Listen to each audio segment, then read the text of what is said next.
Welcome to Rants TV, Travel and Events.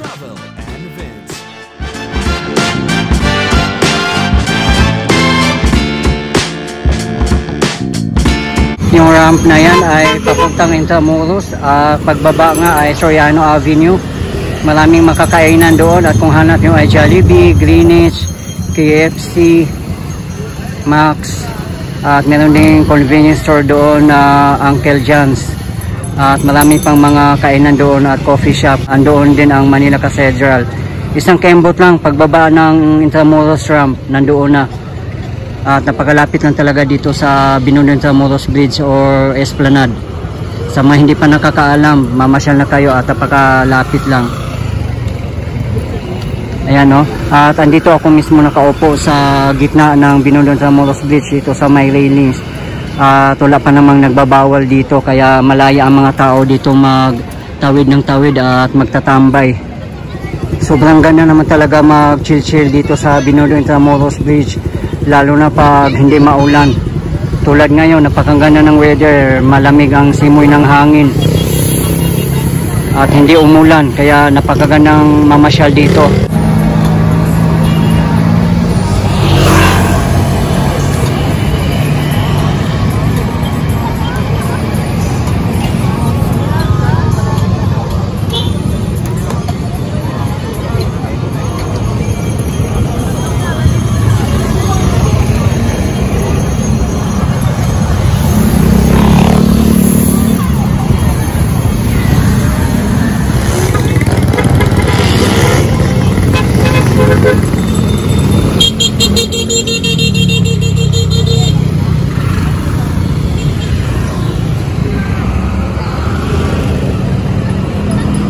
Maraming nag-comment sa previous video natin dito na hindi talaga dapat magtitinda dito at tambayan kasi obstruction sa mga motorist.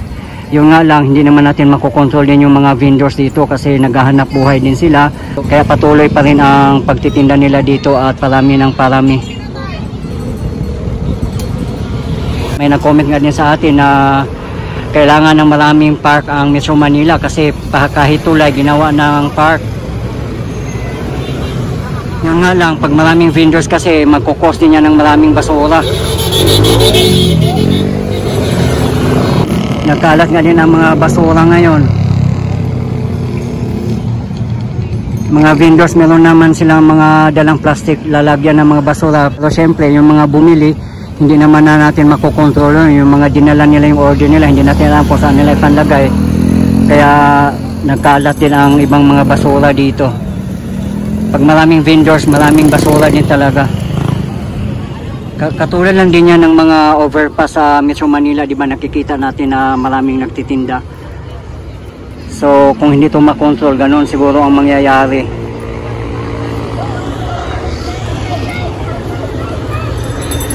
Napakaganda mag-pictorial dito pag sunset. Maraming napo-photoshoot dito during sunset, lalo na pag maganda ang weather.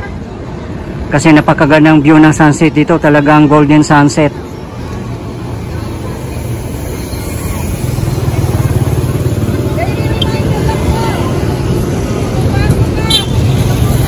Ayan o, mga bikers.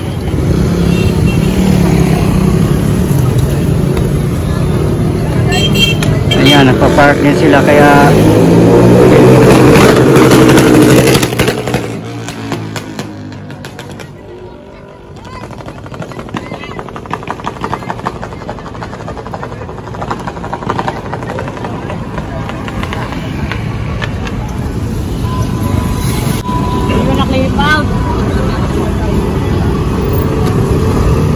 yan, kahit dito sa gitna, dumami na ng mga tambay dito. Kahit ako, nakitambay na rin dito sa gitna ng bridge.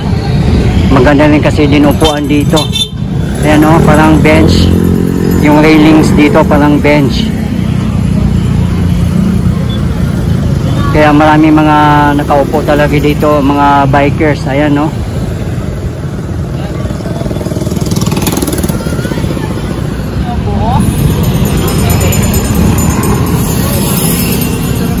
Ayan sila ate at kuya nagsitawiran na, ayan no. Kaya delikado talaga pag mahagip ng mga sasakyan, baka hindi mabantayan ng driver eh.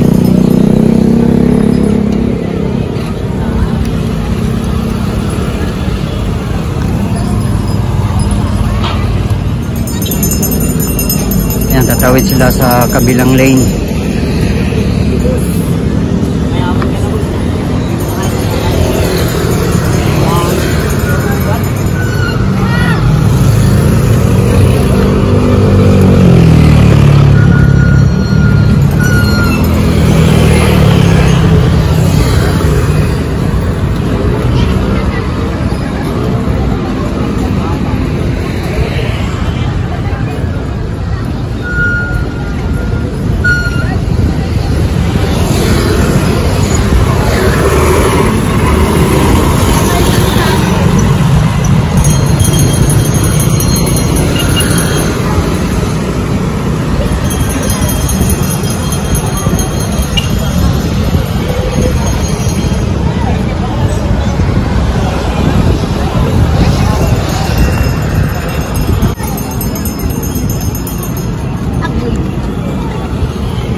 Time check, 7:15 PM local time.